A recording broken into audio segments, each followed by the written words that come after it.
সামনে যাদের এইচএসসি 25-এর পরীক্ষা, দেখো, তোমার প্রিপারেশন যদি খুবই খারাপ থাকে বা প্রিপারেশন যদি তোমার মনে হয় যে একদম এ প্লাস তুমি পাবাই না, বা এ প্লাসের থেকে নিচে পাবা, এ গ্রেড বা বি গ্রেড পাবা, ওরকম যদি তোমার পরিস্থিতি থাকে এবং তুমি যদি বুঝতেছো ওরকম, তাহলে এখান থেকে পরিত্রাণ পাওয়ার উপায় আছে। তোমার এ প্লাস নিশ্চিত করার একটা উপায় আছে, যেটার মধ্যে মূল হাতিয়ার হবে আমাদের টেস্ট পেপার।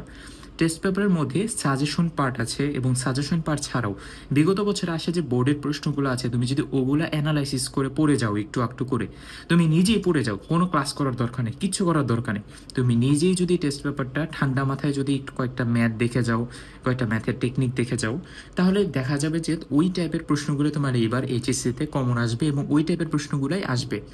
অনেকে ধরুন, আমি বোর্ডের মধ্যে যদি তোমাকে টেস্ট পেপারের ক্লাস টাস এগুলো সব কিছু দেখাই,